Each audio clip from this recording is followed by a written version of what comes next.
ఒకప్పుడు దేవతలు తమ శక్తిని కోల్పోయారు. అసురులు అధికారం చేపట్టారు. లోకంలో అంధకారం పెరిగింది. ధర్మం క్షీణించింది. ఆపదలో ఉన్న దేవతలు మహావిష్ణువును ఆశ్రయించారు. అప్పుడు విష్ణువు అన్నాడు, అమృతం పొందాలంటే క్షీరసాగరాన్ని మథించాలి. మందర పర్వతాన్ని మథనదండగా, వాసుకిని తాడుగా ఉపయోగించి దేవతలు, అసురులు కలసి సముద్రాన్ని మథించడం ప్రారంభించారు. అమృతం కాకుండా ముందుగా బయటకొచ్చింది ప్రళయాన్ని సృష్టించే హాలాహల విషం. లోకం మొత్తం ప్రమాదంలో పడింది. ఆ సమయంలో మహాదేవుడు ముందుకొచ్చాడు. లోకాన్ని కాపాడటానికి ఆ విషాన్ని తాగాడు. పార్వతీదేవి ఆయన కంఠాన్ని ఆపింది. అలా శివుడు నీలకంఠుడయ్యాడు. మథనం కొనసాగింది. క్షీరసాగరంలోనుంచి అమూల్యమైన సంపదలు వెలిశాయి. లక్ష్మీదేవి ప్రత్యక్షమైంది. ఆకాశం పుష్పవర్షంతో నిండిపోయింది. చివరికి అమృతకలశం బయటపడింది. దేవతలు, అసురులు దానికోసం పోటీపడ్డారు. లోకం మళ్లీ కలతలో పడింది. అప్పుడు విష్ణువు మోహిని అవతారం తీసుకున్నాడు. అసురులను మాయచేసి అమృతాన్ని దేవతలకు పంచాడు. అమృతంతో దేవతలు తిరిగి శక్తిని పొందారు. అసురులను జయించారు. లోకంలో మళ్లీ శాంతి నెలకొంది. లోకాన్ని కాపాడటానికి దేవతలకైనా పరీక్షలు తప్పవు. త్యాగమే నిజమైన శక్తి.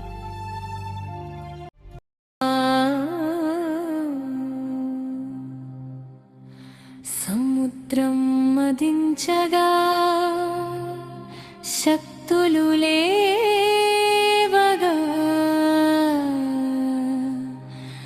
అమృతం కోసం యుద్ధమే.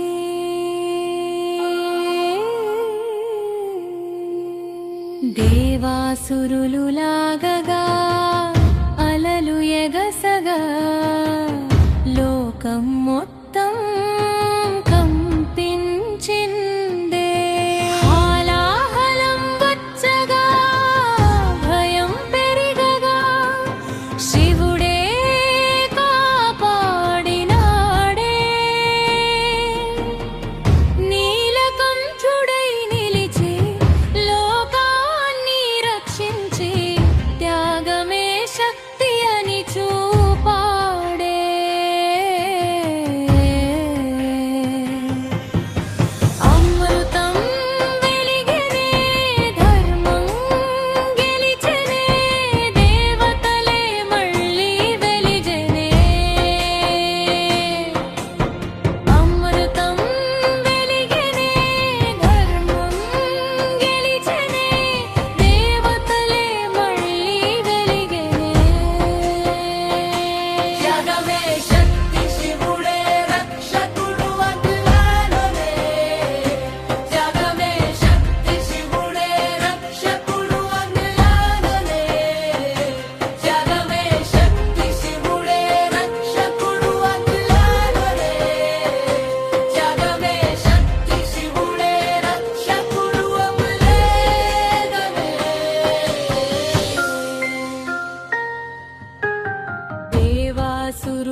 శివుడే రక్షకుడు